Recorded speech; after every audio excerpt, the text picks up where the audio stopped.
Good morning, good morning, good morning. Thank you guys for joining us again. And this is round two of our series of training in regard to Africa, how to export to Africa. My name is Terry Tatum with Chicago MBDA Export Center, and I'm here just to introduce the person who makes it all happen for us. I'd like to present to some and introduce to others, Ms. Pat Haynes with our official welcome. Good morning and good afternoon, depends on where you are in the world. I'd like to welcome you for I believe, the last in this series, although we have many other things to come. It has been really great working with Dr. Allen and VentureLift. They are a wealth of knowledge and information, and I encourage you to reach out to them. Please make sure that you are ready to participate in our African Diaspora and Investment Trade event on September 21st. We will be having a great program, and of course it is available to you at no cost. So please look for that in your inboxes.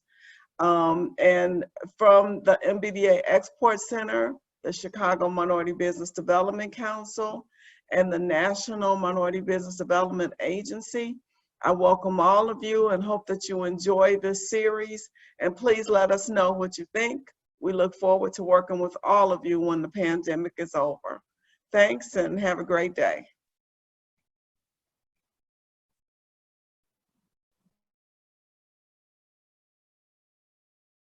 I'm turning back over to you, Terry.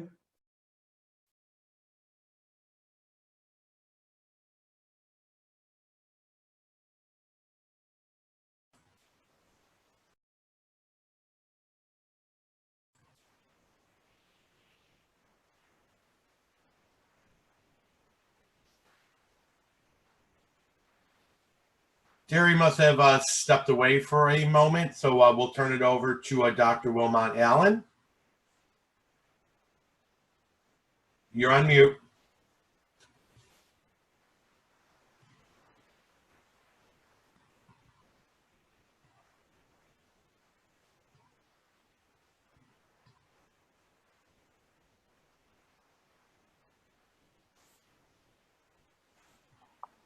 Great, thank you so much.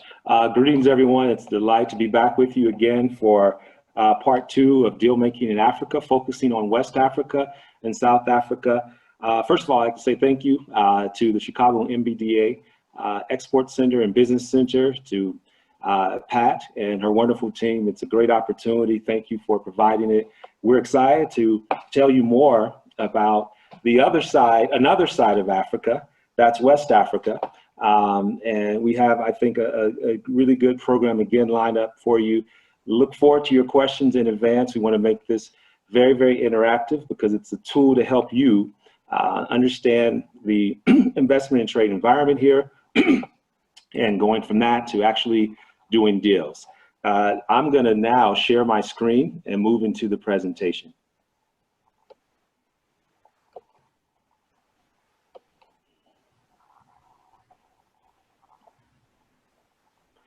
Okay.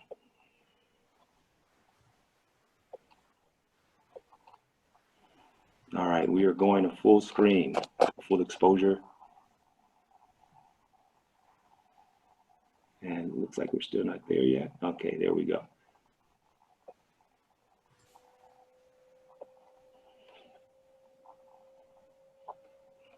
Great, so I trust that you can see the screen now.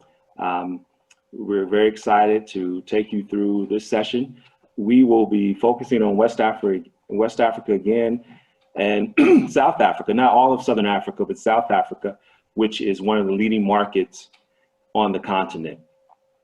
Just by way of agenda, we will go through a little bit of my background so that you know some experience that I speak from, as well as do a deep dive into the macroeconomic trends. That's really important just to give you a sense of the context, the business environment, the trends that relate to business and investment and trade that really will impact how you think about investing and the deals that you should look at, the partners, the sectors that are most attractive, and honestly, some of the risk as well. So we'll talk about all of those in part one, which is this session, as well as in part one, which is today, September 1st, we will look at some of the key policy initiatives and are really excited to have a group from USAID, the West Africa Trade and Investment Hub.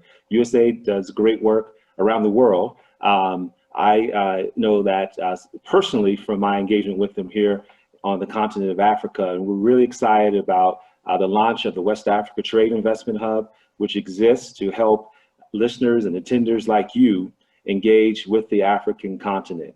They are a team of three. We will have Mr. Lofty Kudali, Mr. George Charles Paulette, and Ms. Cara Diallo. So we're really excited in about 30 minutes to have them join us as a presenter on the West Africa Trade and Investment Hub. And then we will go into the profiles of the countries that we'll be focusing on: Ghana, Nigeria, Senegal, Cote d'Ivoire, and South Africa. Obviously, there are more countries in West Africa than those first four, but those are the ones we will focus on today, as they are some of the leading economies in that market. Day two, we'll focus on trade. Day three, we'll focus on investment. We'll say more about that later. We have tried to give you a comprehensive view on deal making, both trade and investment, but also perspective on logistics and the legal dimensions of deal making, so that you will have an understanding not only how to transact commerce, but all the other things that will give you success and help your business endeavors to be sustainable. Moving your product or service from the US into Africa, moving around in country, working with the right partners there, getting connected to the right government agencies and the right players, finding investment. You'll learn all those things over the next 3 days. So stay with us for all three. We will conclude on Thursday, focusing on investment trends. And we have some friends that are investors. They're going to share some great insight on investing in smaller deals that probably, I think on average, will be close to $1 million or less. And then Africa Invest is a private growth equity investor, also has now a VC vehicle, and they will share perspective on an investment in trade and logistics just in West Africa, to give you a sense as to how that company is enabling greater trade and investment in that region. And we're going to be really excited to have the investment promotion authorities from both Nigeria and Ghana join us over the next 2 days as well.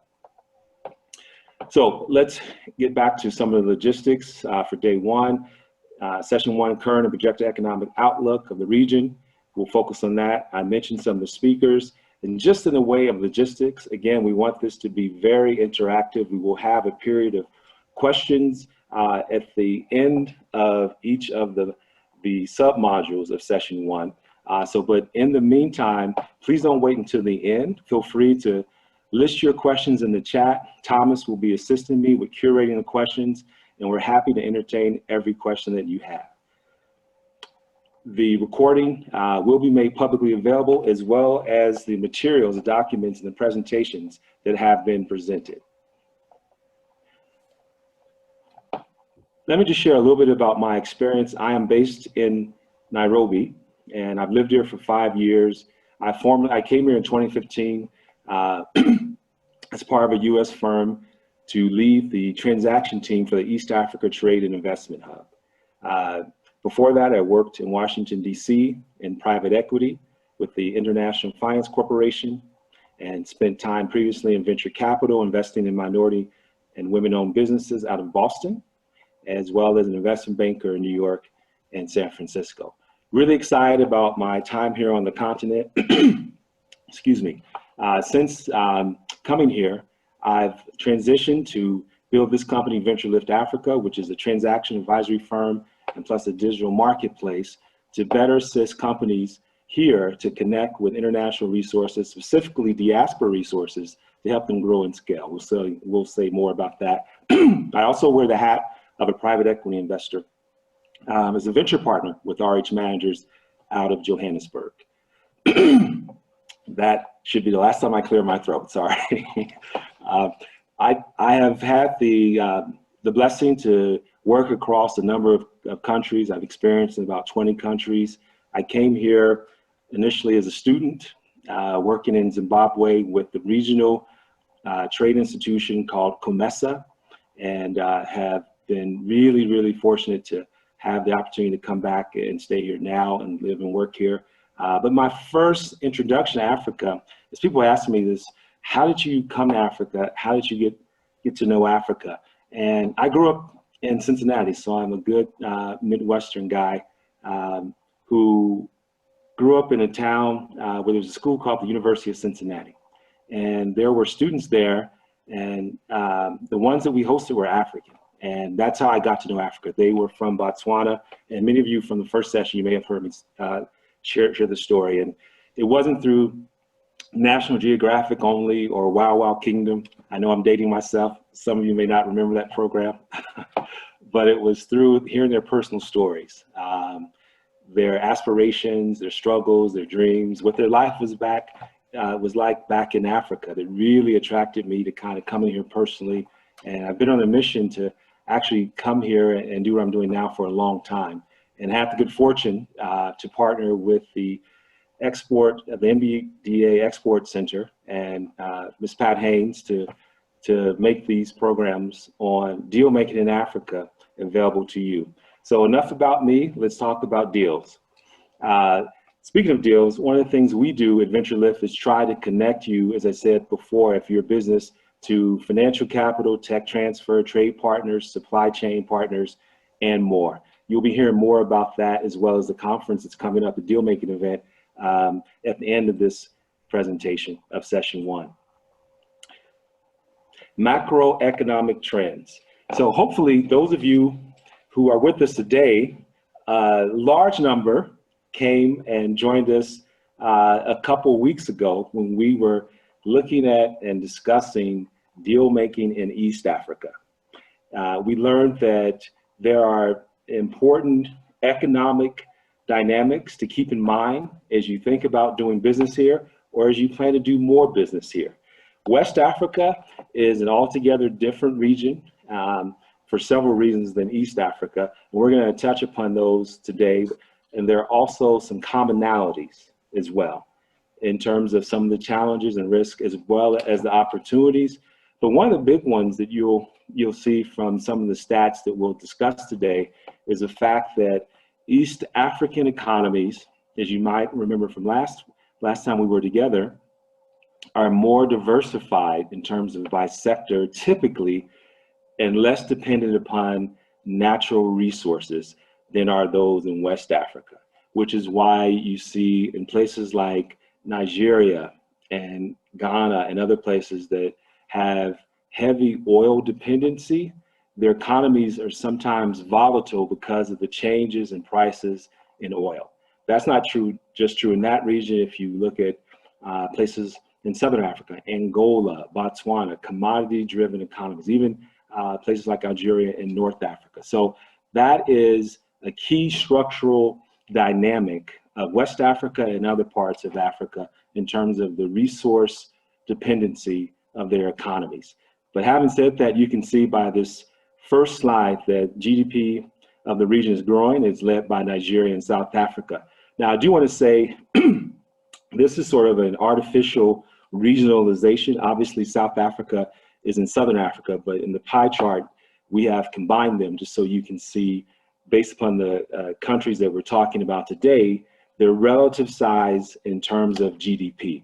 And you can see at the top our good friends from East Africa Community, EAC, 220 compared to 955 billion, again, driven by two huge economies, Nigeria and South Africa. So if you're going to those places, you'll know that you have huge market opportunities. There are challenges, of course, as there are in every country market, and we'll talk about some of those and how you can mitigate some of those risks to have successful business engagement. Let me just point your attention to some of the information on the right-hand side. You can see that there are a diversity of export partners for the countries that we've targeted, from India to the US to Europe as well. And similarly, the same actors are import partners primarily. And in terms of the sectors that are priority sectors, oil and gas, as I mentioned, the commodity-based sector is really prominent in West Africa, food and agriculture, pharma, and more. The FDI, foreign direct investment inflow numbers, obviously impacted by COVID, and also I think this is more natural, the volatility and natural resources is driving it, have been decreasing. But nevertheless, as you can see by the deal volume for private equity, it is still an attractive destination. In fact, comparatively, West Africa, East Africa, Southern Africa, by volume for sure, and I believe also by activity in terms of numbers of deals, West Africa is at the top or nearly at the top. Finally, one thing I do want to point out that is a sea change in terms of doing business in West Africa, particularly in 8 countries: Benin, Burkina Faso, Guinea-Bissau, Ivory Coast, Mali, Niger, Senegal, and Togo, is this currency adaptation from the CFA franc, which is a French-based currency, to the eco. And on the surface, it may not seem like a big thing, but it is in terms of not just the basis now of the currency will be on the European EU currency as opposed to the French currency, but also because of what it means for these countries moving beyond sort of the legacy of colonization.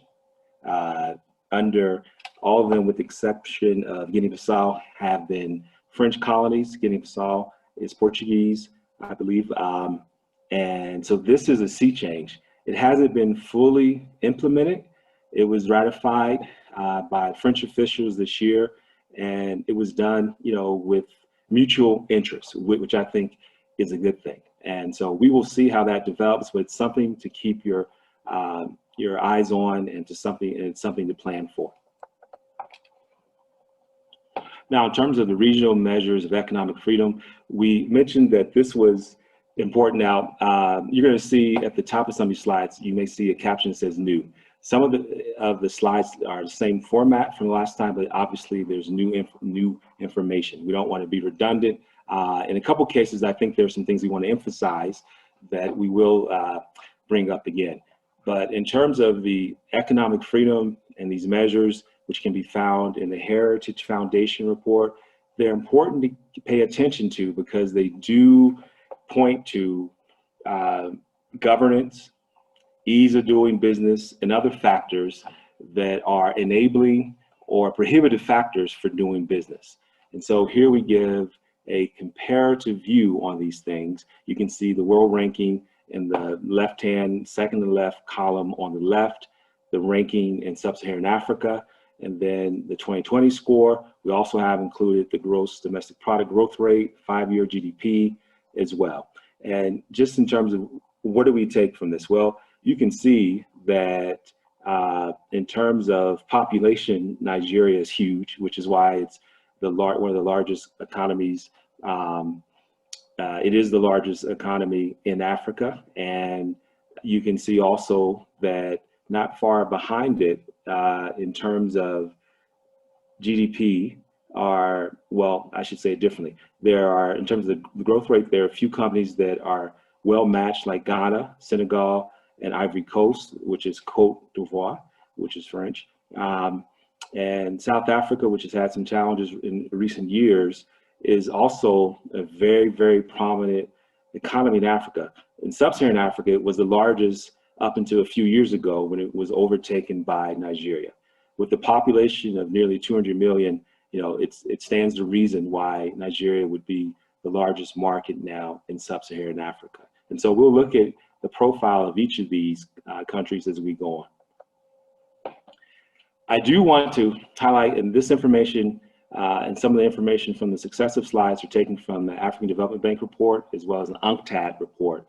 But it's good to keep in mind some of these macroeconomic and microeconomic factors so that you know, again, the context in which you are engaging for business. It could be in the case of the budget deficit, the debt burden, as we see here, inflation, how prices are rising, the labor productivity. If you have to go into the countries and you have to bring on employees, it's really important to be able to understand those different dynamics. So you can see here that there is a gross imbalance now. Largely, you can see the disparity between pre-COVID, COVID, and the worst case and baseline predictions for COVID-19's impact on the figure on the left, which is called overall budget balance. On the right, this external debt issue is an issue that is confronting even more economies around the world, but particularly in Africa. And that's driven by the need to raise money through debt for infrastructure development and even some of the social services needs in some of these economies. And building out infrastructure is very, very expensive. And you can see that, you know, with Africa, it has become an issue. The sovereign debt rating or the country's debt rating is something that investors do pay attention to, and you should as well. And it comes into play in investment. I can tell you from personal experience from here in East Africa that, for example, a major infrastructure project that I'm connected to as an advisor, we had identified, the company that brought me in as a partner had identified the investors from the US and also from Asia. Is over $1 billion opportunity. But because the government has to guarantee the transaction, in this case, the ability of the port to pay back the money, and because of the debt burden of the country, that transaction has been stalled. And so these things really do come to bear. There are interventions being made. The U.S. Development Finance Corporation, formerly OPIC, I think has understood this and now is changing its product offerings from mostly being focused on debt into Africa now into equity, so that companies and projects won't have to carry on such a great debt burden. Let's move on. Obviously, one of the big things to talk about is the impact of COVID. It's well documented. We talked about this last week, 2 weeks ago on East Africa, and it continues now to be part of the challenges of doing business here on the continent because it has impacted consumer demand. People are stressed in terms of their ability to have discretionary income. So consumer demand is stressed. Value chain, supply chains have been disrupted. You know, also because of the impact COVID has had on China, which has a unique relationship, a special relationship in terms of in the supply chain to Africa, and then there are wider consequences and implications of that for supply chains in general. And the disease burden, you know, still continues to grow here as it does around the world.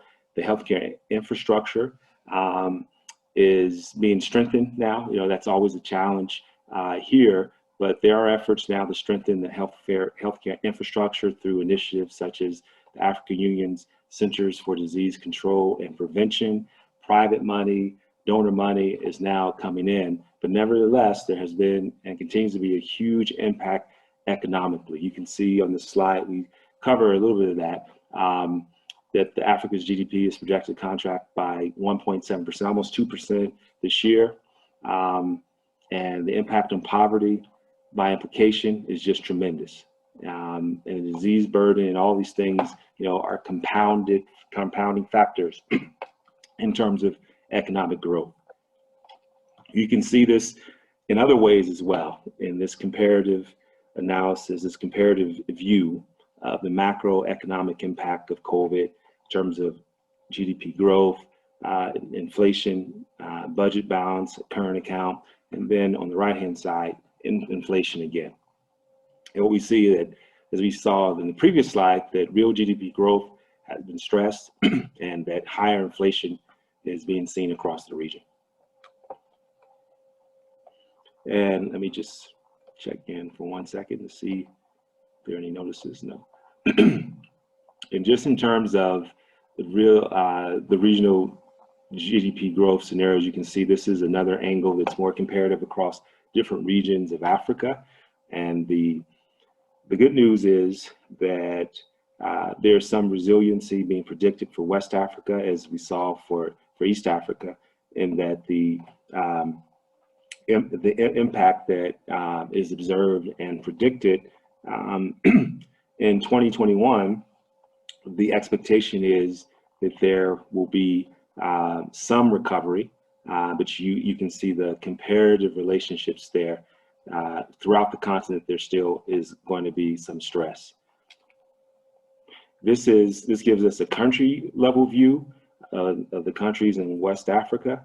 Again, these recovery efforts are happening through the efforts of government in collaboration with the private sector, through public-private partnerships, but nevertheless, growth has been stymied, and for a number of reasons that relate to what I shared before: the outlook on foreign direct investment, the outlook on investment, outlook of the availability of capital, and the price in the case of debt of borrowing, has changed and has been negatively affected for sure.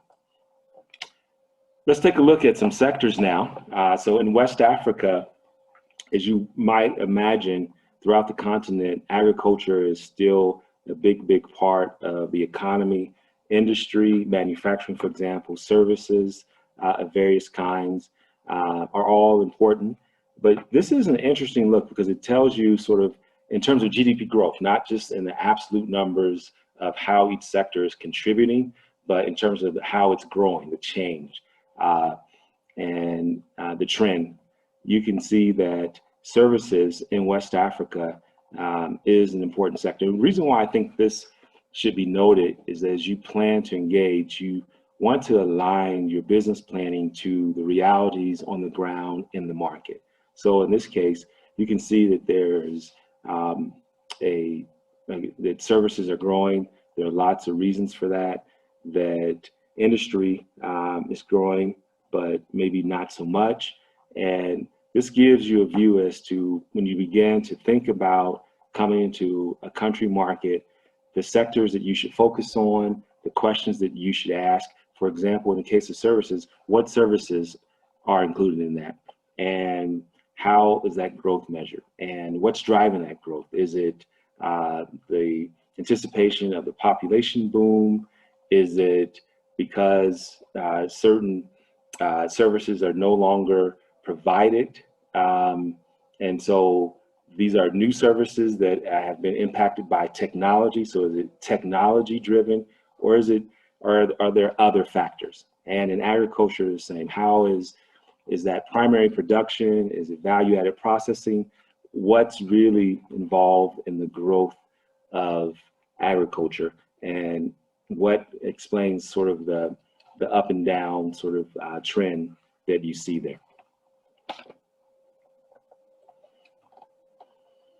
This gives us another view, not in this case sector in terms of GDP growth, but in terms of the activity. On the left-hand side, it's employment. So how much does agriculture, services, manufacturing, or other industry contribute to total employment? And as I said before, because of the huge land mass available in Africa, and given that most of the population is still rural and not urban, although urbanization is increasing, this trend should not be surprising at all to see that agriculture is driving employment. Again, this is something you want to pay attention to as you think about if you're coming into the region, into a country market, and you plan to employ, or you just want to know what the labor pool, different perspectives on the labor pool, and where it's mostly kind of crowded and where it's thinner. These are some of the questions, depending upon the sector in which you're engaging, that you might want to ask. A few other things. So in terms of the larger sort of continental factors as relates to how these economies are structured, natural resources, so that's oil, gas, it could be precious minerals like diamonds, gold, et cetera, and agricultural dependence, you can see really is high across the continent. And you can see that on the left with the blue, and then on the right hand, you can see the change. So the delta, as it is called. And what we'll say is, those are sectors that typically you cannot go wrong in, meaning agriculture. Is there going to be a market for that? You'll hear, as we discussed, some of the regional profiles, that there actually are food shortages in some places. So food security, even with all the land, is really, really important. So I'll say to you that if you're in the agricultural sector, whether it's inputs, whether it's technology, or some other asset that you can bring, there's big opportunity in agriculture, especially in West Africa, in the countries that we're looking at, but also a country called Mali, which is by land mass one of the largest in West Africa. Food and energy dependence, this alludes to what I was saying, food security. Believe it or not, with all the land, there's a high level of importation of food, finished food, coming into Africa. And believe it or not, some of the raw materials are sourced here and the food comes back in. In West Africa, one prominent example of that is something that I know is close to a lot of people's hearts, and in popular culture, it's always mentioned that this food item is a woman's best friend, and it's not a diamond because you can't eat it, but it's chocolate. And so, there have been studies done on this in terms of how cocoa goes out of the continent, comes back in the form of various forms of chocolate, whether it's it's integrated in chocolate milk, it's candy, or whatever. It proves the point that there is food and energy dependence that has to be figured out and improved upon in order for the promise, I believe, of Africa economically to be fully realized. But this is also instructive as it relates to your firm, energy dependence, to be able to kind of think about what goes into counting the cost of doing business. Obviously, there's enough food for people to have that's imported in. So food is available for the most part, but in some areas it's not as available. But energy for doing business is more of a concern because of the need for durable supply of power for your operation. If you're running a manufacturing facility, then obviously there's a higher demand on energy than there would be for a smaller company that's like a Duca or a small market store. But in any event, those are things that you have to think through, energy costs and other costs related to doing business here. And you can see that it is a challenge, although there is a lot of entrepreneurship in the way of off-grid energy solution, microgrid energy solutions. In fact, if you want to learn about that, you should definitely come and join us at the Diaspora Investment and Trade Deal event, the Trade Mission event that Pat spoke about earlier, because we will have a wonderful symposium on energy, and that will be the 22nd of September. Wilmot, and we have a few questions. Is it okay to yeah, that's fine. Yeah, answer some? Let me. So the first is, what would the top 5 factors to consider in a country to establish an office in doing business? Okay, so we'll get into that, Thomas, more the next section, which is on the individual countries. Okay. It also will give you some guidance as to how to establish businesses based upon the information that's in the public domain. But let me just address it briefly now. I think it relates to some of the things I said. I think you have to understand the market context, right? What are the drivers that determine success for doing business in your sector for your particular company? And to be able to do, which is, a common business exercise, to really understand what the target market is, and then more realistically and more importantly, what the addressable market is for your product or service. And so that entails getting smart on who is the consumer, how large that consumer market is. And once you figure out and you decide to come and, you've counted the cost that you can afford to do that, finding the right partners on the ground is really important to pre-identify them with the help of investment promotion agencies, so forth and so on. And then I think also, I would say third, understanding the regulatory environment is really, really important.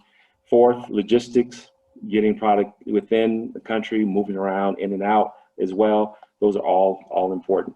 Last but not least, if you have to have a team here, being able to understand what goes into hiring from a legal perspective, and then what you will require in terms of the skill and level of talent that's necessary for your business, depending upon the roles you're hiring for. Okay, and we have a couple of questions that are kind of specific to individuals, particularly, you know, what they're looking to do. Did you want to, so Judith is asking, I want to start a company in Nigeria and import some products as well. How do I get started? Okay, so I'm going to ask Judith if she could just be a little patient and wait till we get into the conversation about Nigeria. Because we'll have a slide specifically on how to start a business and looking at sort of approaching that market from a market entry perspective. And it'll just be a few minutes, so it's not a long time. So we'll definitely come back to that. And Thomas, if I skip over that, and Hayes, please bring that to my attention so I can flag that question, please. Will do. And then which professional services are most sought after or needed? Yeah, I would say you need a lot more specificity around that question. It depends on the company, it depends on what country, it depends on what element of need it is, if it's accounting, if it's legal. These are all things that are needed. Insurance, advice on that is really, really important. Or if it's just basically to start, immigration is someone who, you know, has moved here, and I can tell you getting help with immigration is really, really important. Understanding what the criteria are. That's even before doing business, just being able to come into the country, after that getting a work permit. So all these things are part of, you know, the set of factors that have to be figured out.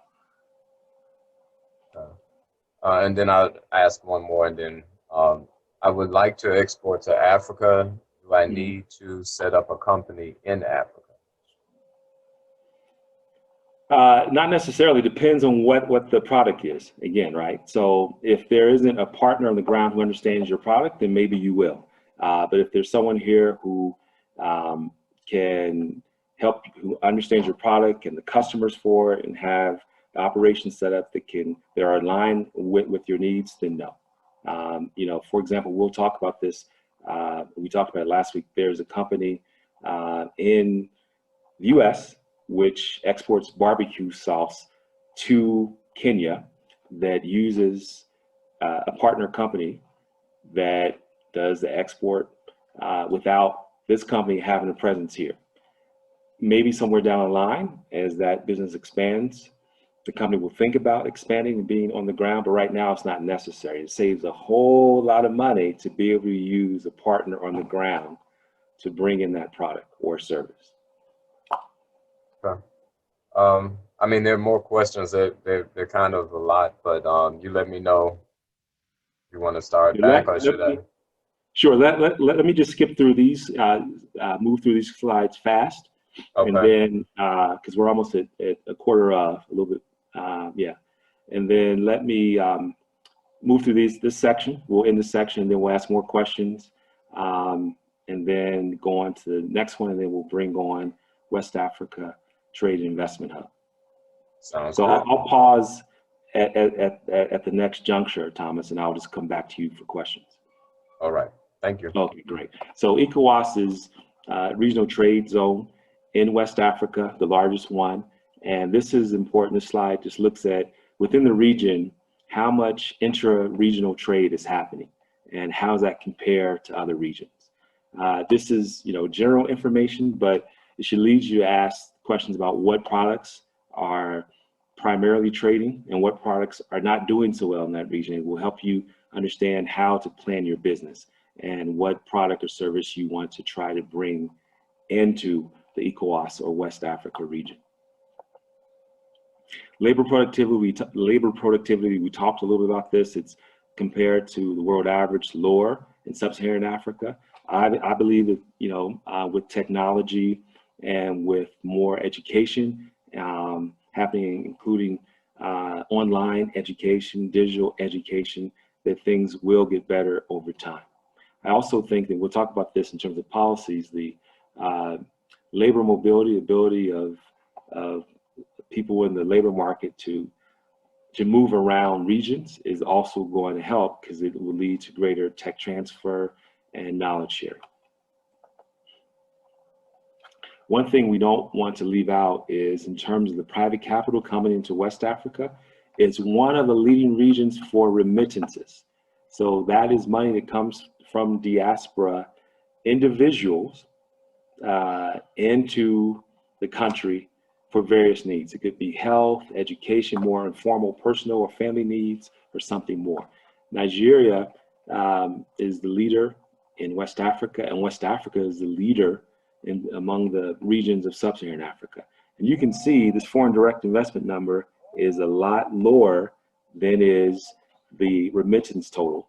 And so that is very, very telling, which is why this event and what we're doing later this month is so important in terms of helping the diaspora to have diversification options in terms of economically engaging the continent beyond remittances through structured trade and investment. And so we think it's a huge, huge opportunity. But here's why: there's money that's coming in from the diaspora, so definitely the diaspora is economically engaged. Okay, so Thomas, I've finished part one of session one, and we'll go over the key policy initiatives, but let's take some more questions, please. All righty.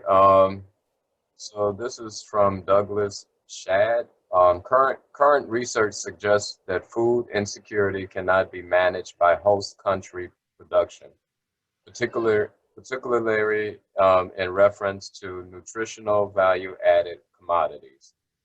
That said, do you see investment dollars shifting from host country capacity development to importation of finished nutritional commodities? Want me to repeat that? No, I got it. Hey, Doug. I know Doug. Thank you for that question. And I think it's a very good one, because it addresses this sort of issue of economic self-reliance and import substitution.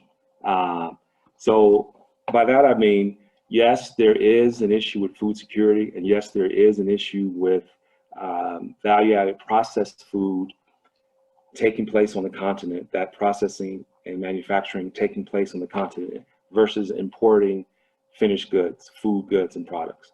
And in the nutritional sector, it is one that more investment, Doug, is coming into, and one that I think holds a lot of promise. It will primarily target, the middle income strata within society as opposed to the mass market.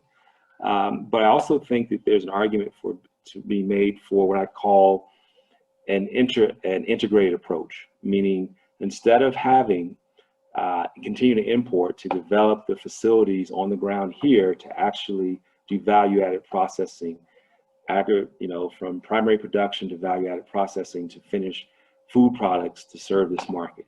So I think the food shortage and the food issue is real, but it's also artificial in that if the resources were mobilized, then Africa has more than enough land, more than enough people to meet its own food problems. I think it's going to take a repositioning of a few things. One, I think the international community, the exporters into Africa, who really, if they really are on board with this, will have to kind of reevaluate that relationship with Africa and support greater economic self-sufficiency and greater economic self-reliance. That's easier said than done when there are billions of dollars at stake, right? But I also think that there are other ways to get that done with new partners, right? And that is, new partners bringing in technology, new partners bringing in money for more local efforts, indigenous efforts being developed to meet those needs. It's a medium to long-term, I think, enterprise and not short-term, but we do see signs that is happening and that's changing for the positive, where more of that can be done here in terms of value-added processing on the ground, so that the value chain, growing the food, harvesting it, processing it, creating food products can be done on the continent. I have a Next question. Yeah. Yeah, a question here from Davisha Johnson. I'm currently doing business in West Africa and wanted to know how best to engage equity investors, as most projects have land and no capital investment. Right. So first of all, ma'am, great question. Please come back tomorrow and Thursday. You'll hear it, not just what I'm going to say now, but also from other people that are investing, but who are in West Africa, which is really important to hear it from people on the ground there. I would say this: we can give her some resources that point to access to capital through equity capital providers as well as lenders, but there are private equity investors, venture capital investors, angel investors who are available. It's about making the connection and being really prepared for the opportunity in terms of having the right business plan, having established product market fit for what you want to bring into the continent, and having the right partner as well, because those are the questions that the investors will ask you in terms of your market entry strategy, your growth strategy, the quality and strength of your team, et cetera, et cetera. So we certainly can talk more about that, but that's what I would say. It's being able to be connected through the MBDA family, Business Center, Export Center, VentureLift can also help you with that. Terry will come on a little bit later and tell you more about that as well, firsthand in terms of experiences in West Africa, in places like Senegal, as to how that happens. All right, we have a question from April Shaw. What opportunities are open for foreign company based on the continent for intra-continental trade? What I would say, I think there are good opportunities, but I think the best opportunities are going to be, the opportunities that are going to be encouraged here are those where you have partnerships with local companies, right? I think that it's going to, in terms of the regulatory regime that now is set up, for example, if you come in places in East Africa, there are local ownership requirements for you in certain sectors for you to be able to get a business license. And there's also a business case for that, because you want people already, or firms or partners that already know the market, can help you refine your business plan, help you lead you to the right customers, to the right investors. So I would say the key to that is finding the right local partner.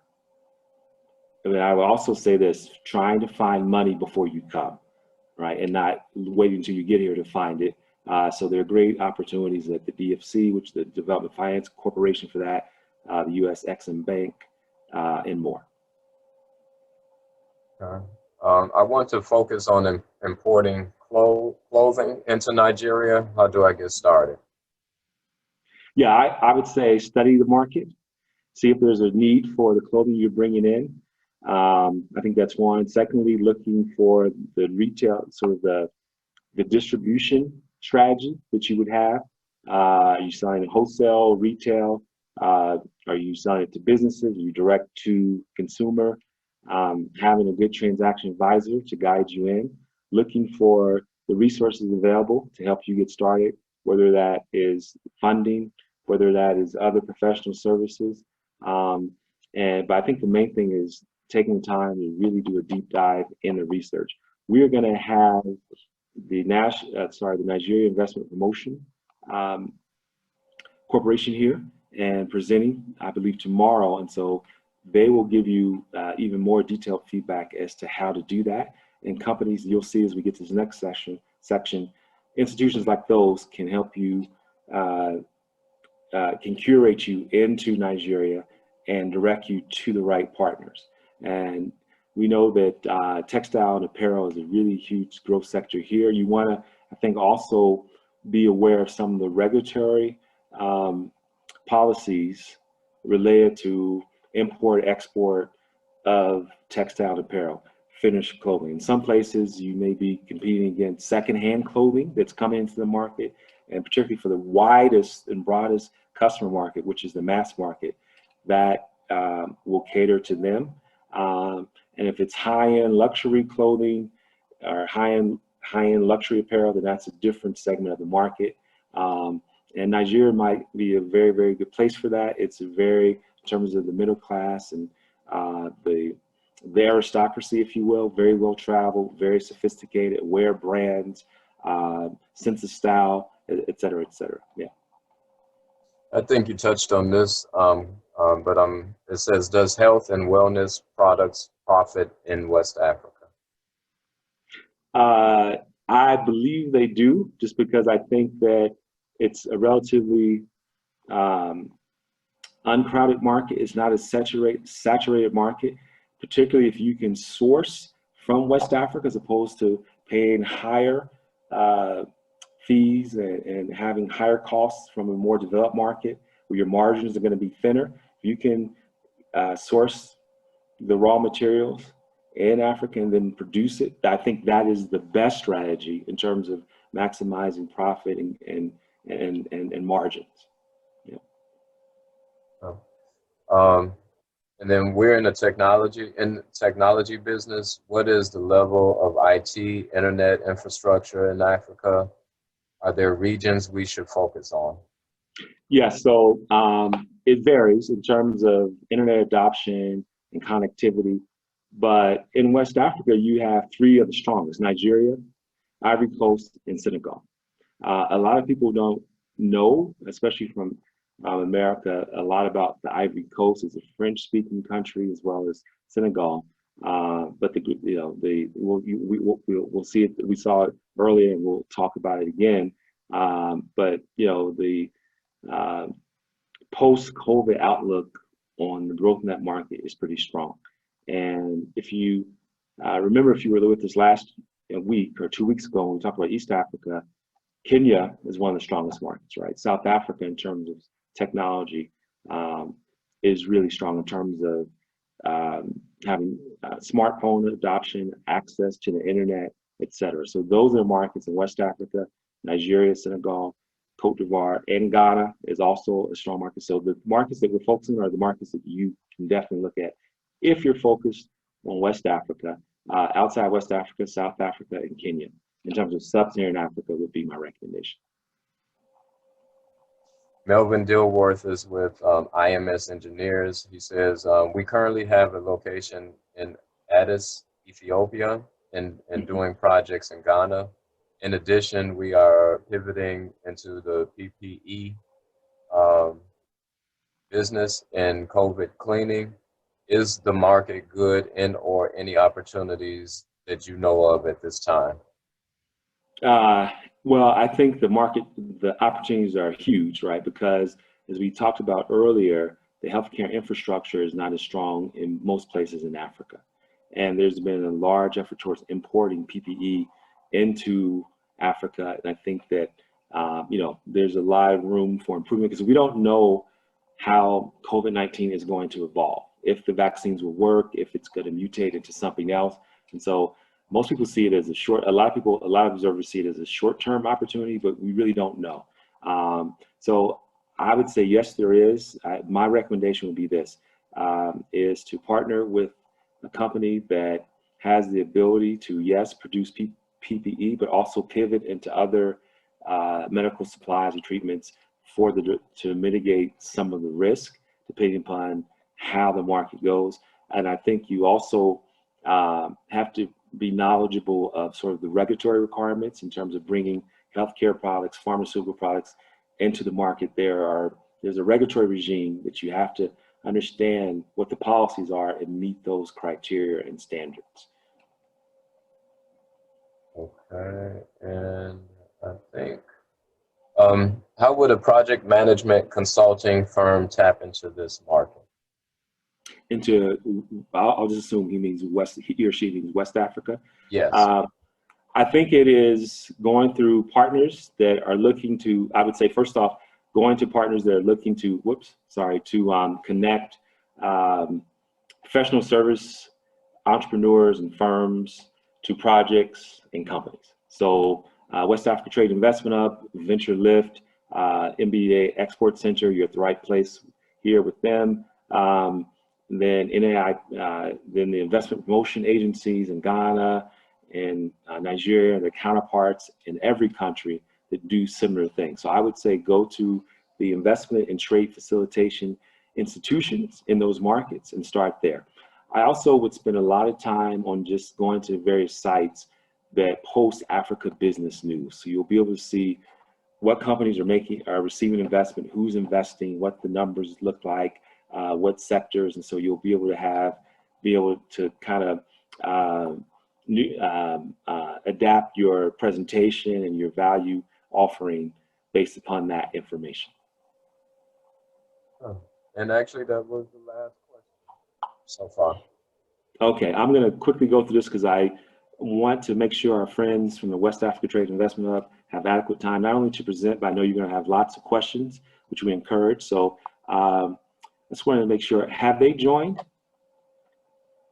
Thomas, have Lofty and Charles, Kara joined? Are they with us? Charles and Kara are on. I believe Kara said that Charles will start it off. If you want to pull up the presentation. Yeah. Okay. So we're not quite there yet. I just want to check. So yeah, in about 10 minutes, we should be ready to go with that. So this is, if you were with us before, I'm going to just speed through these slides. I wasn't sure who was with us previously for East Africa, but they're high-level descriptions of some of the important policy initiatives. And I want to start with an African one, which is Agenda 2063, the Africa we want.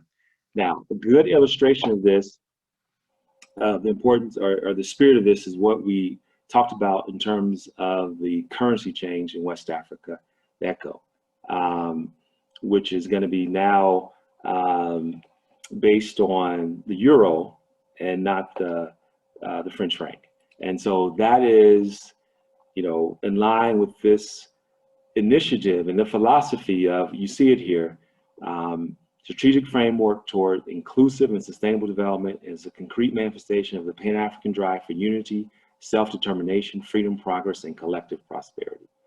And so there's more about that. This is tons of information about this online. It's just something you should be knowledgeable of, particularly when working with institutions like African Development Bank, Africa Union, or initiatives and agreements, trade policies like the Africa Continental Free Trade Agreement. That policy agenda is directly in line with this by promoting inter-Africa trade and greater economic sustainability and self-reliance on the continent. Here you go, good transition. We went over this in depth last time. If we have more time, I'll come back to it, but let me just mention what's really important is not only just this region where you have a largest market since the formation of the World Trade Organization, which is huge, but it's what it's going to accomplish to actually facilitate trade, and that is lowering of tariffs and economic barriers to doing deals, and encouraging more industrial development, value chain integration within the region. So this is a big deal.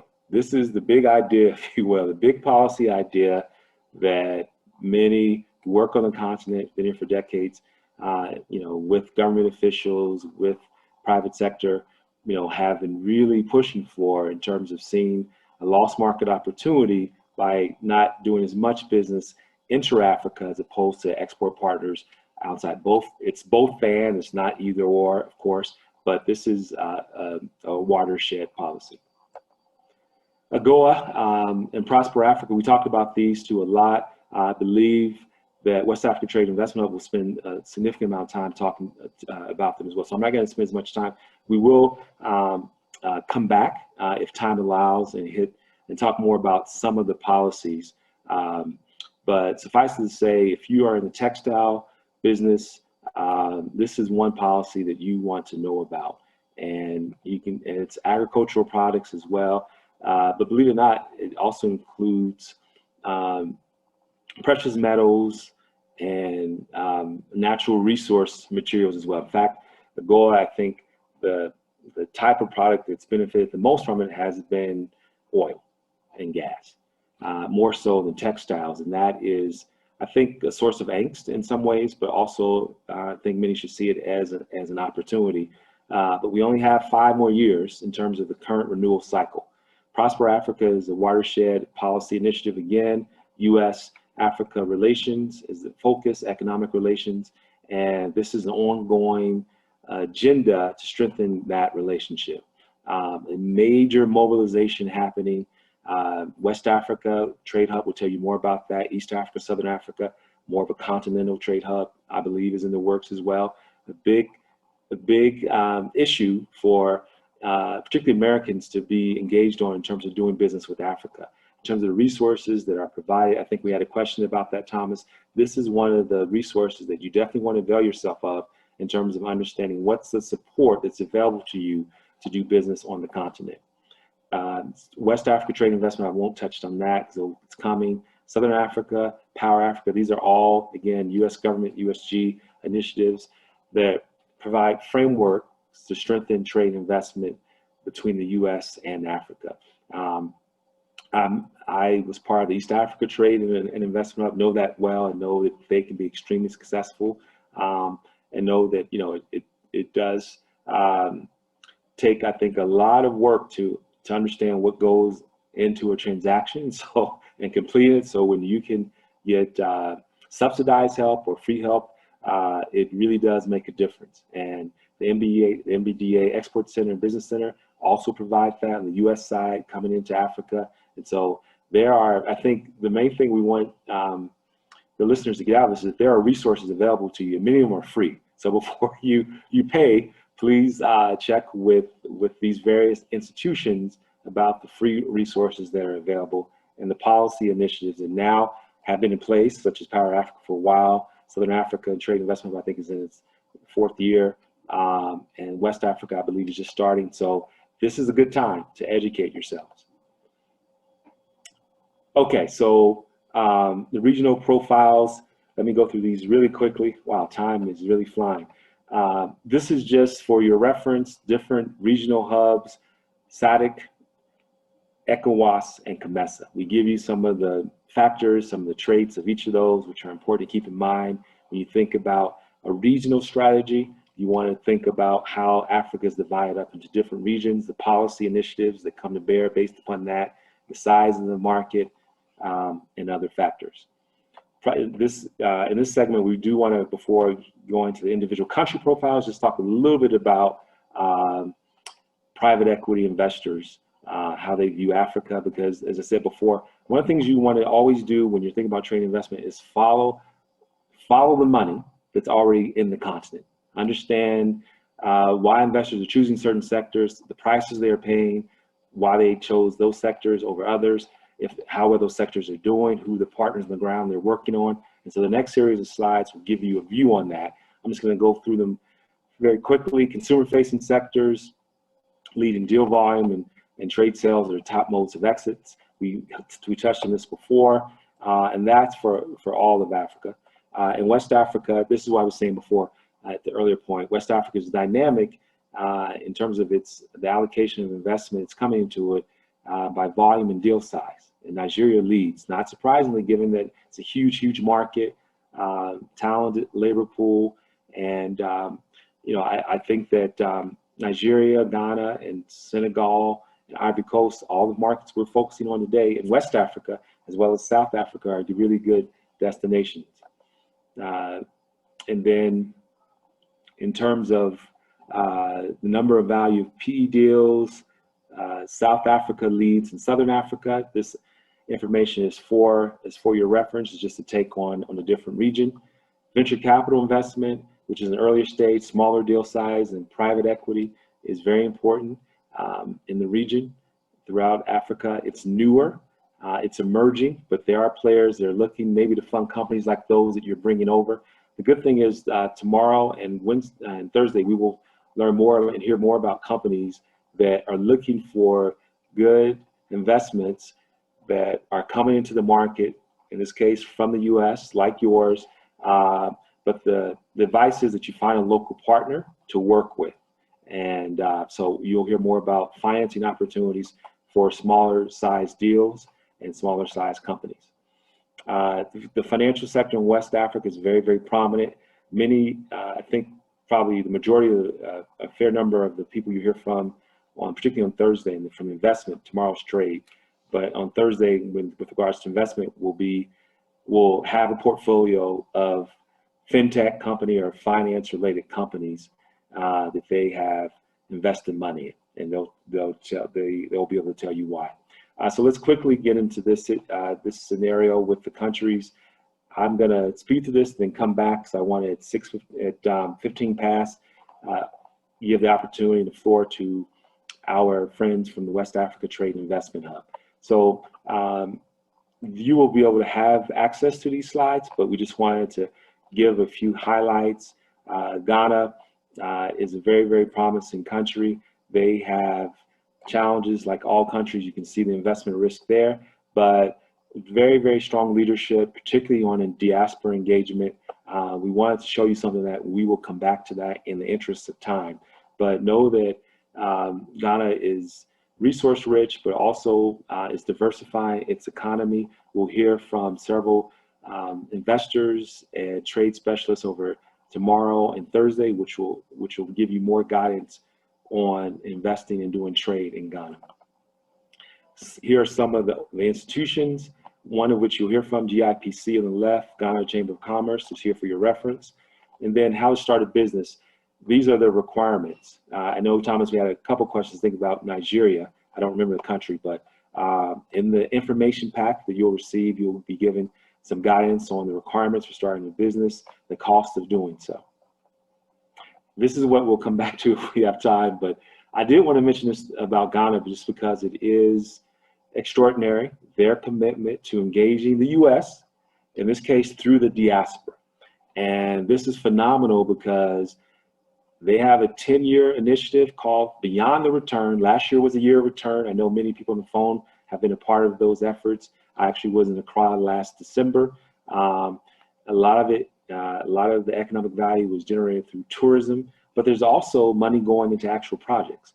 And you can see, actually under the year of return pumps 1.9 billion into Ghana's economy. That's a separate caption. There's a YouTube video that talks about African-American firm and a Ghanaian partner that came together to invest in a $30 million luxury estate in Ghana. So these linkages are real, they're happening. And I think they have been, that is Ghana and President Nana have been on the vanguard of seeing this opportunity as being underserved and say, hey, look, you have nearly combined diaspora, historical and contemporary US, nearly 47 million people, 1.4 trillion. Let's work on this economic bridge. Again, this is part of their strategy to engage the US and seeing the diaspora as being an underserved partner in that. And so, yeah, I think that's important to acknowledge because of its historical significance, but also there's real business value. So it's just not political or cultural, there's real economic value being generated. And maybe that can be, particularly in West Africa, where more of the historical diaspora traces its historical ancestral ties, that could be illustrative for other countries in West Africa. Nigeria, largest market in sub-Saharan Africa, 196 million, huge market. We'll come back to this if we have more time at the end. But not surprisingly, you know that what the top exports are relate to oil and gas. It's greater diversification. Not many people know there was a huge investment made in the financial services sector a couple decades ago, which is still strong there. But unfortunately, sometimes because of the volatility in oil prices, it's encumbered, that strong sector is encumbered by that dynamic. NIPC will be presenting tomorrow, Nigerian Association Chamber of Commerce, for your reference, how to start your business in Nigeria. Senegal Francophone, National Agency for Investment Promotion and Major Projects is a great institution that you should avail yourself of. One of the things I'm going to say about Senegal, Nigeria has one as well, and that is sovereign wealth funds. So these are state controlled, so government owned pools of capital, institutions that manage capital, billions of dollars that invest.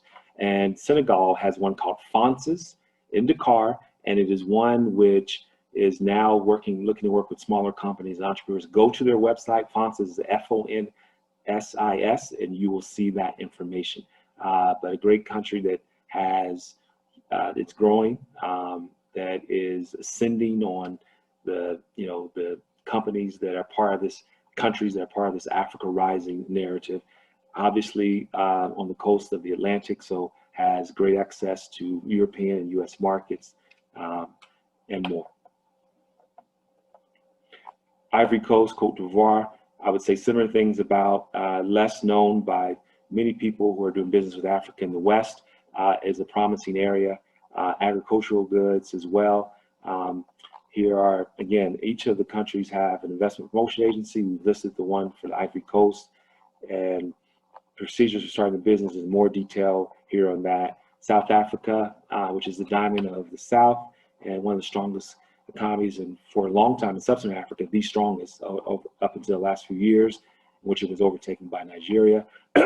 Most developed country in Africa, North Africa, Sub-Saharan Africa, most developed country in my view. And I think that although challenged right now by social, economic, and some of the historical factors that the country is still working through, is a good place for someone from the West who's not exposed to Africa. Is a good soft landing spot in terms of the regulatory environment.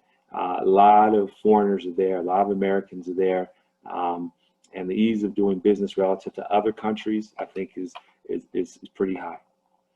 And we list some of the assistance, organizations, procedures for starting a business. So I'm going to pause here.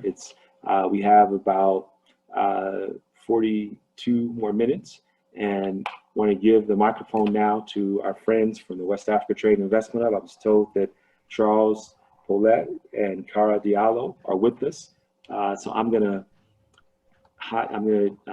end sharing my screen. But before I do that, maybe Thomas, you can tell me if there are some questions that I can take on before we transition to the West Africa Trade Hub team. Yeah, no, actually there are no questions at this time. Okay. Yeah, no, there are no questions. Okay, great. So I'm going to stop sharing and welcome Charles and Carol from the West Africa Trade and Investment Hub. Thank you guys for joining us. Appreciate you taking the time. Charles, thank you for your interest in talking further. Do know you have very good partners in the MBDA Business Center and Export Center who are already tapped into the diaspora extensively. You'll hear more about that from one of their colleagues, Terry, who will be wrapping up this session in the last 15 minutes. So welcome, guys. Hi, this is Charles. Dr. Wilmot, thank you very much for the great presentation. We definitely look forward to continuing discussions and invite all these investors and business operators to come to West Africa. So with that, I just want to acknowledge that Cara Diallo is with me, and he will be presenting the AGOA section. Lotfi Kudeli, he is the PPP Director, Private Public Partnership Director for West Africa. He might be joining us in the middle of my presentation. And I'm covering the finance and investment space. That is, I partner with financial institutions, banks, funds, impact funds, to catalyze investments in West Africa. And that involves US investment firms such as Acumen, or I would say American/West African firms like Lofty Inc. as well to come and expand their investment presence in West Africa. So with that, I'll start the presentation. So the Trade Hub is the third iteration of a project launched by USAID in West Africa. The first iteration was meant to, or rather I should say that it leveraged the convening power of USAID to create institutions to promote investments in West Africa, namely cashews, shea butter, Global Shea Alliance, for instance. The second iteration of the Trade Hub leveraged the power of advisory firms to create investment structures or to assist SMEs in attracting capital in the region. Now, this third iteration of the Trade Hub is actually meant to combine all two, plus leverage the use of grants to co-invest in firms. So the trader currently is headquartered in Abuja. As you noted, Nigeria is the largest economy in Africa, also in West Africa, taking about 85 or 90% of the GDP in the region. The offices, we do have satellite offices in Dakar, Abidjan, and in Accra. We do cover 3 countries outside the ECOWAS region, Mauritania, Chad, and Cameroon.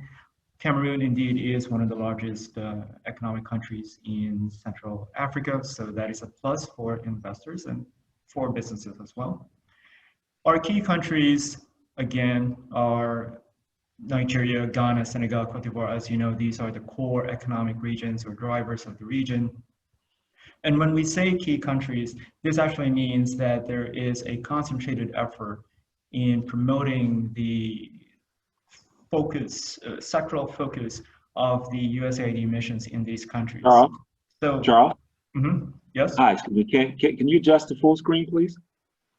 Oh, sure. Let me, yeah, I thought I did that. There you go, my bad. Thank you.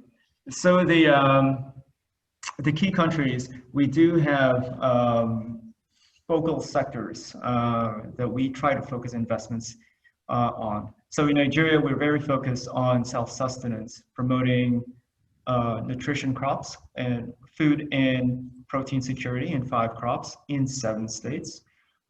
That's typically under the premise of Feed the Future strategy. In other countries such as Ghana, Cote d'Ivoire, Dakar, there's a focus on exports. In Dakar, there's also a focus, say, on renewable energies, promotion of the water and sanitation sectors. In Cote d'Ivoire, primarily focused on cash crops, exports of cash crops. As you know, Ivory Coast is the #1 producer of raw cashew nuts. Most of these are exported to India and to Vietnam for processing, then exported back to the US. So the opportunity here, of course, is to invite all these large processors to process in Ivory Coast and shift the regional hub of cashew production to West Africa. And for those of you, many of you probably know, the US is the largest export destination of these cashews. So establishing economic links between West Africa and the US around cashews is a good way to actually tighten the trade links. So other crops from the region include dried mangoes, and many of these dried mangoes are exported, say, to South Africa as well for further processing into candies that are then exported to, say, Middle East and across the region. Burkina Faso and Niger, we combine these under the Sahel mission.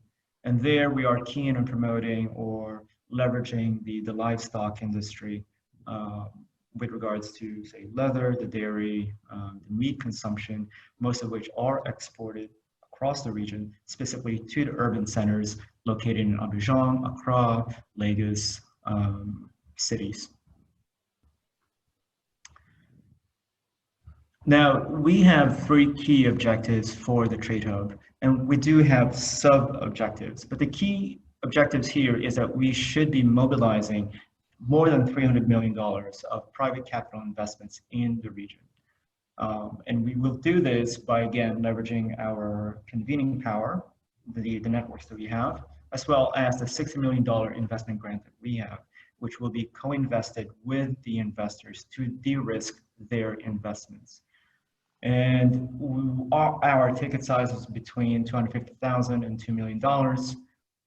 And this can be used either as first loss guarantee to protect the returns for these investors, as well as to co-invest in the setup of the factories or the supply chains.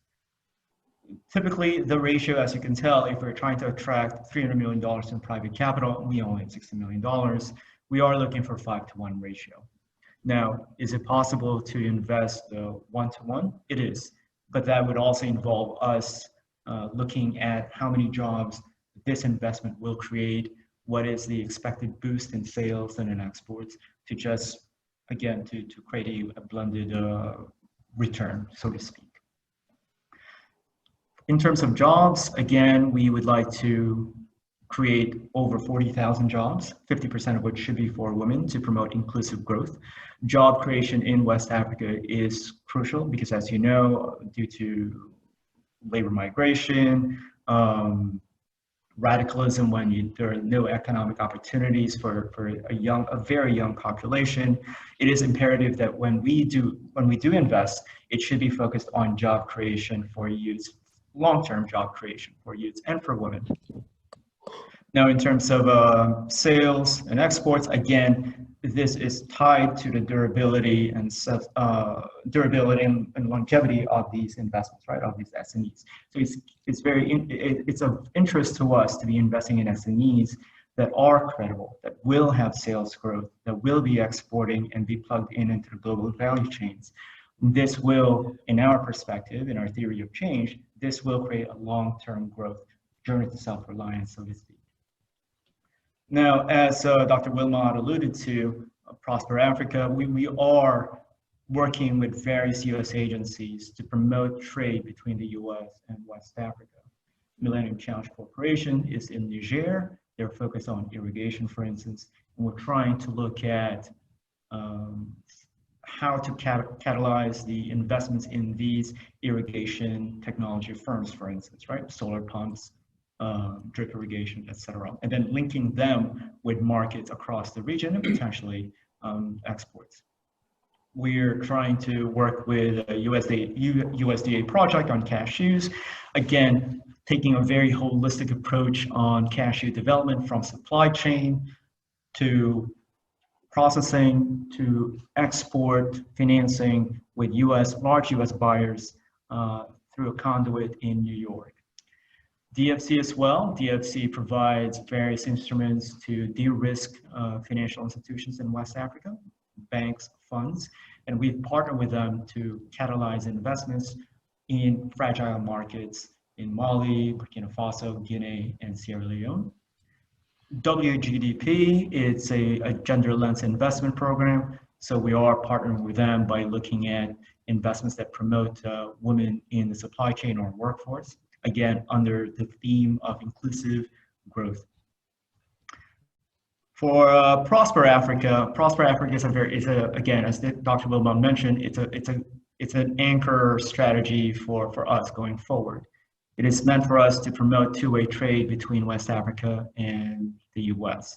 So what this means is we're looking at US actors that are coming to West Africa to invest, both to export and to look at various value chains wherein they can also export back to the US, right? Or import products from West Africa to the US.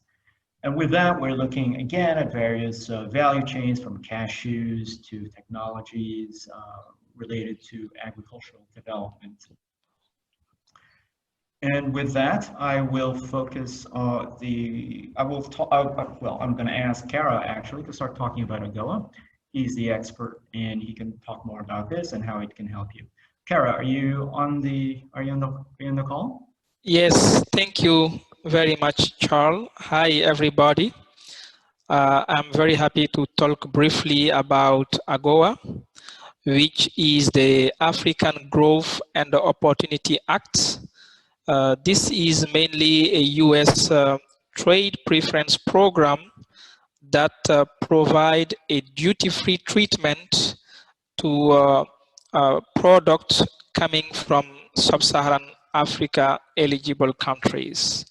So AGOA has been enacted in 2000 with 3 major objectives, and the most important one is to increase trade and investment between the US and sub-Saharan Africa countries that are eligible under AGOA. As Charles just mentioned, there is also an investment angle behind AGOA, which is to promote increased access and the opportunities for US investors and the businesses in sub-Saharan Africa. And finally, how to promote economic development and reforms in sub-Saharan Africa. And this last objective is directly linked to the country eligibility criteria.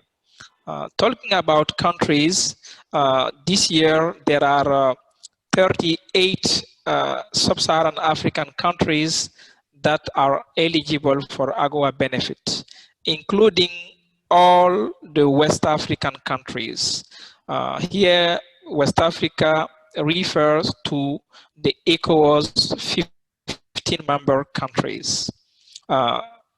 In terms of product coverage, today, up to 6,900 products can qualify for AGOA duty-free treatment, including products that are import sensitive in the US, such as garment and textiles products. But AGOA eligible products are diversified and include many sectors, such as the food, ingredients, raw agricultural products, but also processed products, including manufacturing product and so on. In terms of numbers, in 2019, the total US import from West Africa was about 7.17 billion US dollar. And when we look at the AGOA export from this total number, we will see that AGOA export will be almost half of this number, representing 3.6 billion US dollar in terms of AGOA export. I think Dr. Wilmot talked a lot about the leading countries in West Africa, and you will see that they are almost the same when we talk about export to the US.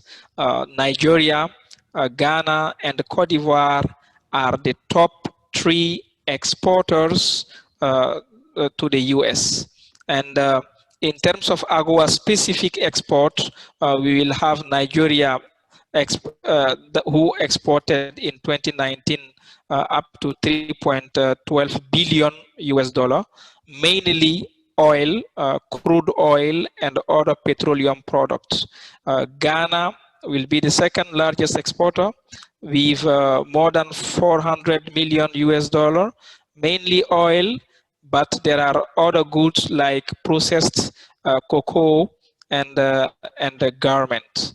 And finally, Senegal with 50 million US dollar for the same year, exporting mainly processed fish to the US.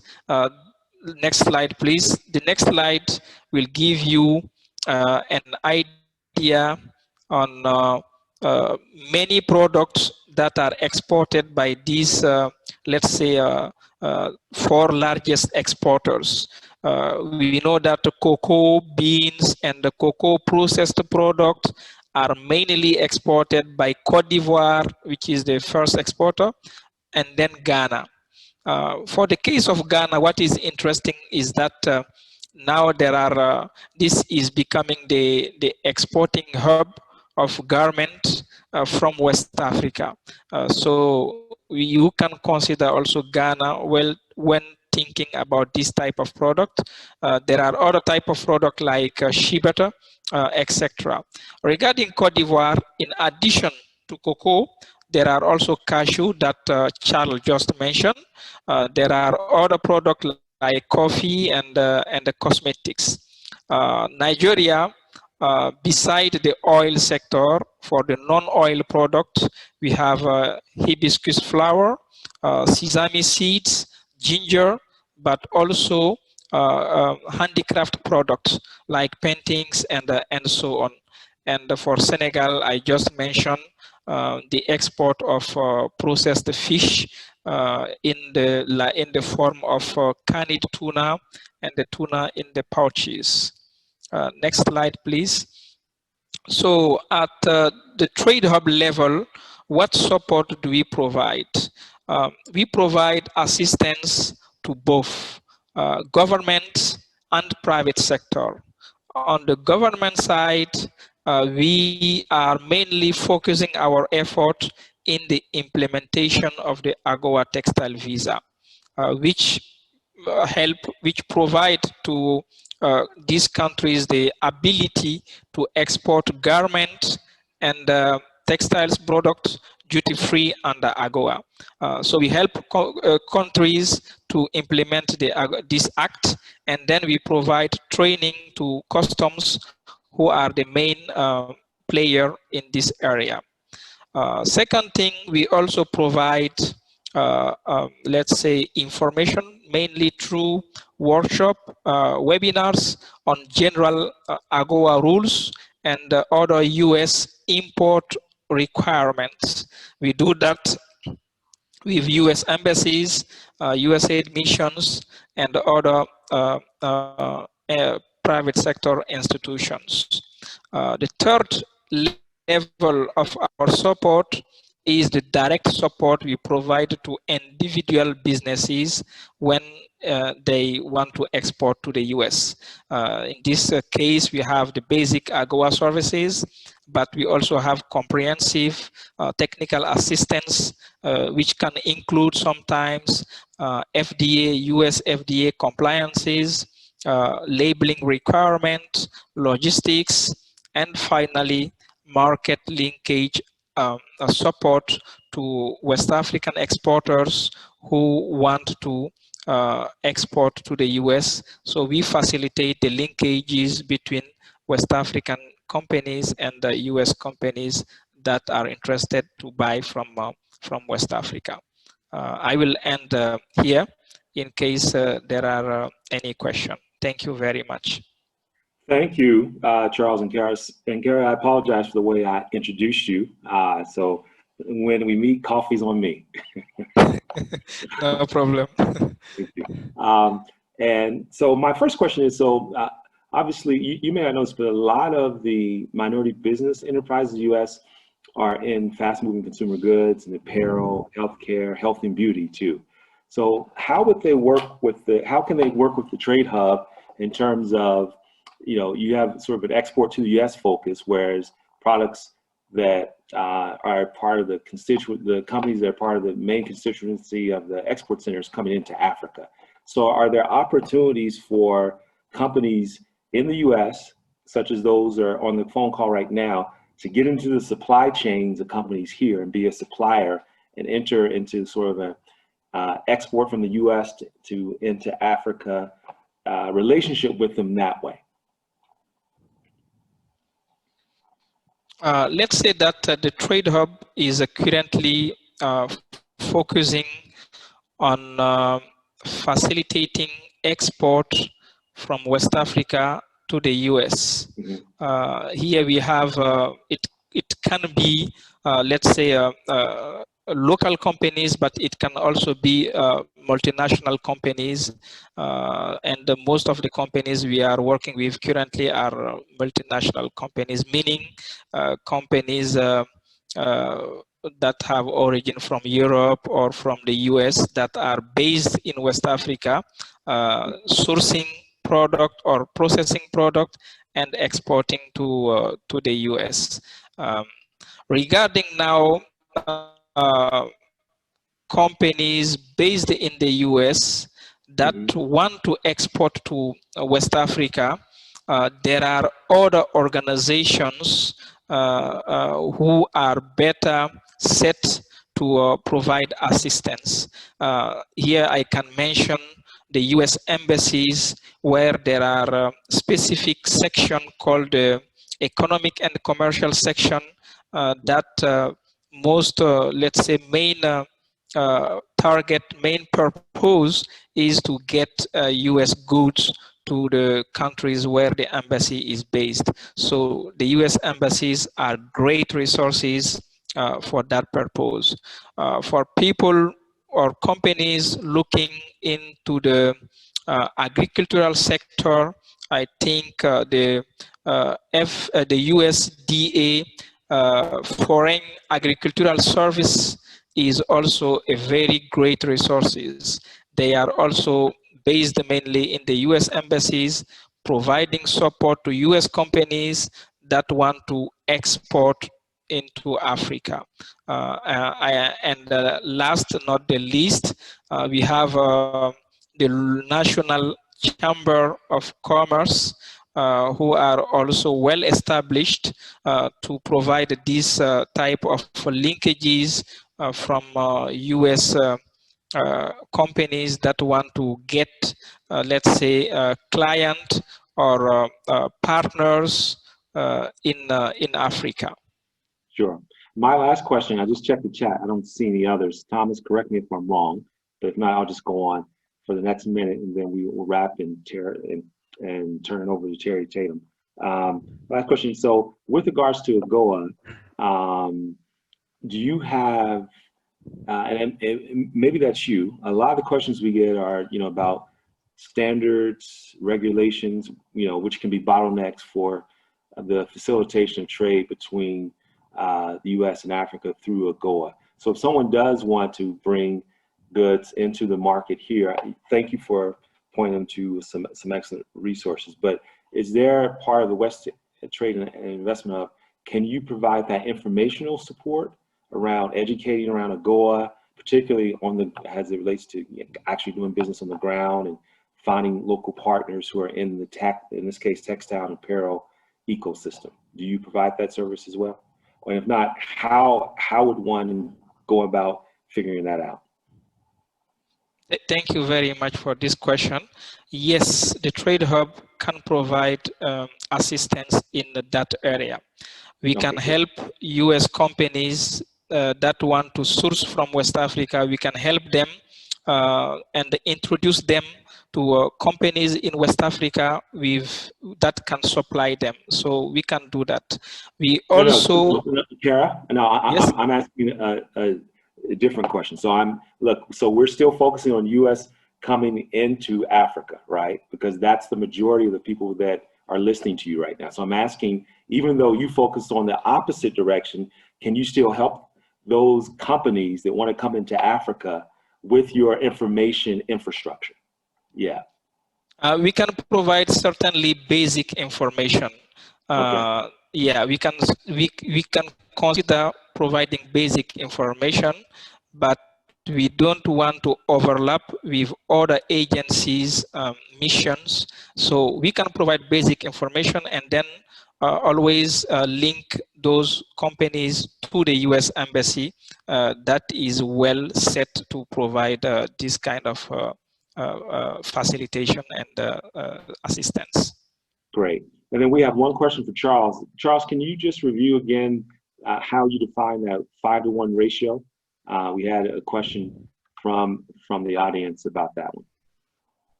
Hi, thanks for the question. And thanks, Kara, for clarifying the AGOA situations. With regards to, let me go back to that slide for a minute. The 5-to-1 ratio comes in two parts. It can be a cost sharing, or it can be what we would call leveraged. The cost sharing, let's just say a company comes to West Africa to create a factory to basically process sustainable palm oil for the use of cosmetics. We would consider they would put in, say, $5 million, again, hypothetical, put in $5 million of investments, and we would put in $1 million as well. And they could use the $1 million for, training the farmers or helping them basically set the factory up. Now, the Trade Hub has, just to let you know, the Trade Hub has a life that ends in September 2024. So for us, we're very keen on promoting investments happening in 2021, so we can begin to see the fruits of the labor, basically, or the investments for tracking purposes for USAID reporting. So that's cost sharing. And then we have the leverage side of things, which typically pertains to investors. So investors, we can say a fund has a fund can raise $10 million, and they may request up to $2 million to protect or offer some sort of a first loss protection for these investors, because they are investing in regions that are higher sovereign risks. So that's one way to use it. Now, the Trade Hub, what Trade Hub does is we typically listen to what these financial institutions, their pain points, right? So sometimes it can be in the matter, it can pertain to capitalization of the fund, or it can be technical assistance, to basically help their portfolio target, or it can also focus on skills building, but typically it focuses either on technical assistance for their SMEs or for the capitalization of the fund. So you do have two big buckets in terms of this ratio. Cost share, you and I will share the cost of investing in West Africa, or leverage. By my providing $2 million in grant protection, we can raise up or leverage another $10 million to invest in targeted sectors. Great. Thank you very much. So that is, I think, the first part of our first session. So Charles and Cara, thank you so much for supplementing our knowledge. We're now going to turn over to Mr. Terry Tatum. Thank you very much. No, we definitely like to thank you guys for coming in and presenting us with that information from USAID. USAID is definitely a strategic partner, us being the MBDA, Chicago Export Center. We're an extension of the U.S. Department of Commerce, so we do all work under one umbrella. And as he said, different organizations have different purposes.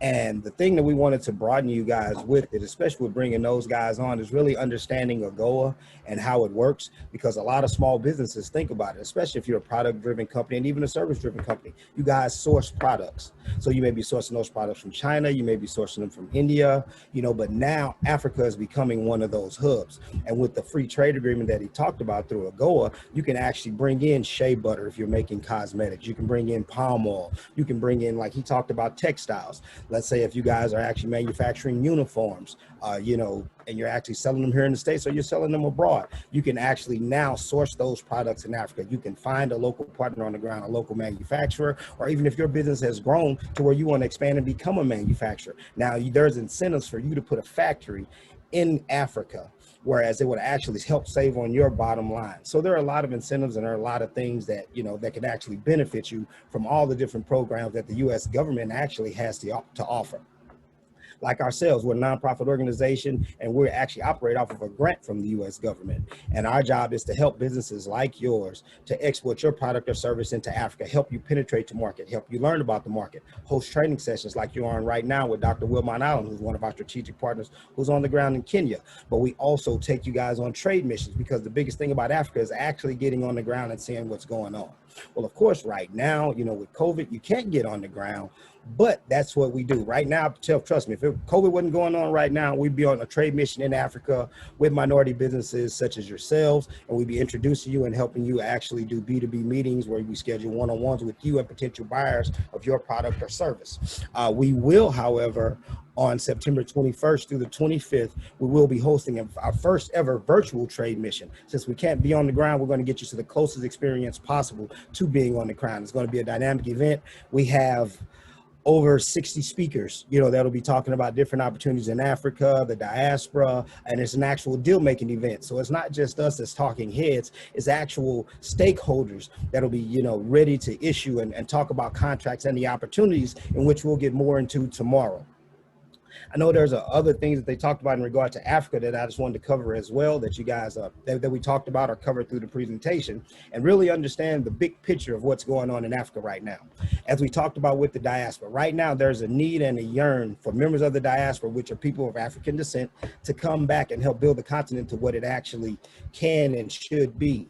There's a lot of things going on. There's a lot of investment. Think about it. Everybody from all around the world are actually investing and engaging in Africa. Chinese, the Turkish, the Dutch, people from England, France, Italy, everybody's invested. And now the US, you know, is now really seeing that right now, Africa is that last frontier. If you really think about it, it's the last untapped market anywhere in the world. And it happens to be the market with the most resources, with the most, not only natural resources, but it actually has the human capital resource, you know, which is customers, which is actually employees. Let's just say if you're a tech company and now your company is growing and now you're expanding to Africa, you can actually open your own office and tech hub there, still be a US company, but you can actually have a tech center, you know, with guys who are IT professionals, and now you're exporting that service all over the world. You're servicing companies in Italy. You have a contract with FCA, you know, in Italy, handling their website promotion. I mean, there's different things and there's so many avenues that you can tackle.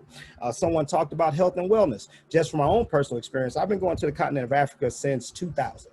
Okay, I consult for the MBDA, but I'm an entrepreneur as well. And just seeing things evolve and opportunities. I started out just being a middleman, you know, on a uncut diamond deal. And now I've emerged, you know, 20 years later into now, you know, not only exporting, having an office in Ghana, having an office in Senegal, exporting parts, used car parts, used engines, but now I'm moving into development. So I've evolved. I mean, just because of the plethora of opportunities.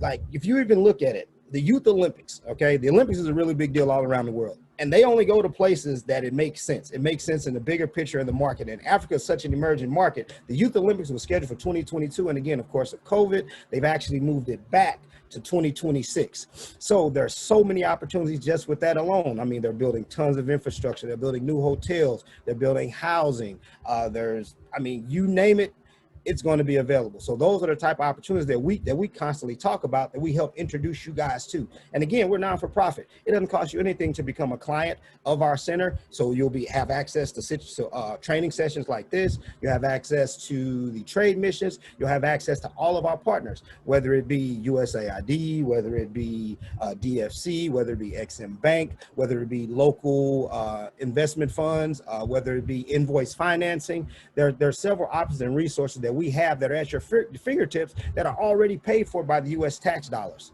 So the deal is for you guys to be able to understand them, know what they are, and actually take advantage of them. Because what is it going to cost you?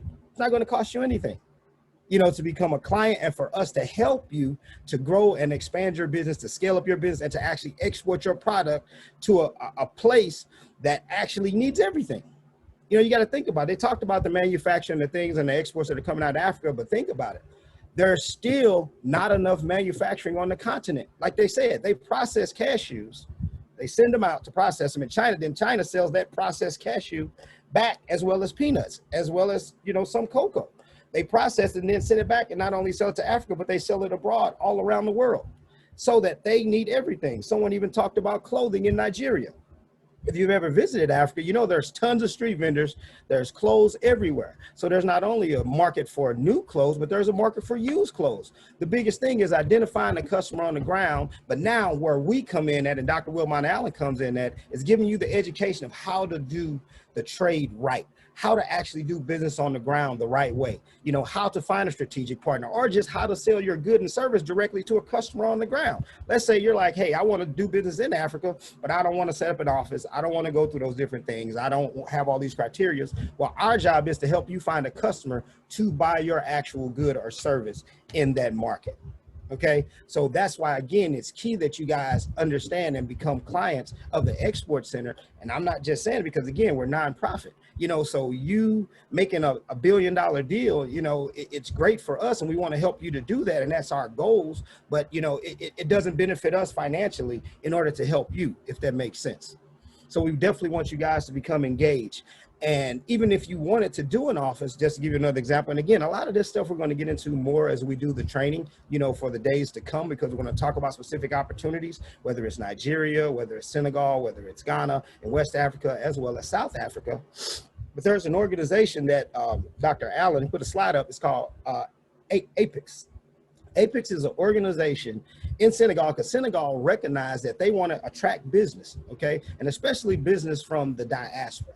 So what they did was they created an organization, which is the government organization, but what they did was consolidated all of the things that you would need to start a business, whether it's through the taxation office, whether it's through the registrar's office, whether it's through the regional import and investment office. They've consolidated an organization where now in Senegal, you can come in and you can get a business license in less than a week. I mean, they say 48 hours, but I tell you, it'll probably run around, 3 to 4 days, but I've actually been on the ground and I've actually seen it done. But these are the kind of initiatives that the African nations are doing right now to attract businesses like you to bring products and services on the ground. And then once you bring products and services on the ground, because their big picture is that you'll love it and you'll do business and you'll make, you'll do so well that now you'll become part of the business community. And once you become part of the business community, you'll still have your U.S. business. But now you have a branch office, there in Africa, and now you're exporting all over the world. And now not only are you taking advantage of all the incentives that we have, now you can take advantage of the African Free Trade Agreement. To whereas now you can move things around Africa, once it comes into the country, now you can move them around duty free, from country to country, which is something that was unheard of just a few years ago. So understand that the opportunity is there. We're going to continue to teach you guys. We're going to continue to talk to you guys and get you guys to understand it. I'm going to share a slide with what we're doing. Like you say, if you guys, let's see, I'll share that right now. I guess that would have been full screen, probably would have helped. Okay, and now of course I can't get it full screen. Okay, sorry about that technical difficulty. I do apologize, but our information, if you look into the chat, if you want to reach out to us, our email address is info@discoverafricanmarkets.com. Okay, that's our website. That's where we'll post all the information that you guys have seen today, all the information from the very first session. Everything should be posted after the third day. I don't know exactly what day, but it'll definitely be posted for all the links and videos. And again, for you guys to become clients, all that information will be right there for you guys to become clients and get signed up with us so that we can start working with you as early as today, tomorrow, to get you on the right track and get you in the right direction to doing business in Africa, in which you have now access to millions, like they said, over 200 million, and the population is growing, and the average person is around 25 years old. So now that's something that you can not only have a customer for life, you can have a resource for life, because that customer can eventually become 5 customers, because that person is going to tell somebody, and that's how word spreads. And the U.S. goods right now have a stigma of quality because our quality standards are really high when it comes to certain things that we actually import. Because I'll give you, for instance, in my industry that I'm in, as far as auto parts, in a lot of places in Africa, specifically, Senegal and Western Africa, used auto parts are coveted from the U.S. better than a lot of the parts that they directly import from China, which are brand new, because the quality standards that we have are a lot higher than the quality standards that are placed on a lot of the goods that are actually imported into the country, directly, if that makes sense. So there's a need, a yearn, and a emphasis on pushing U.S. goods for a reason, U.S. quality for a reason, U.S. tech transfer for a reason. They want us, they want to work with us. We just have to take advantage of it. Again, we'll see you guys tomorrow, same place, same time. Thank you to all of our team members. Thank you to our director, Ms. Patricia Haynes. Thank you, Mr. Thomas Phelps. Thank you to DeVry Fowler, for setting up these training sessions. Again, thank you to Dr. Wilmot Allen for all the crucial information in learning and understanding the market. And again, I know it may have been a lot of information, but we're here to help you disseminate that information. So again, reach out to us, reach out to Dr. Wilmot Allen. We'll be more than happy to help you guys, but see you tomorrow. Thank you. Bye.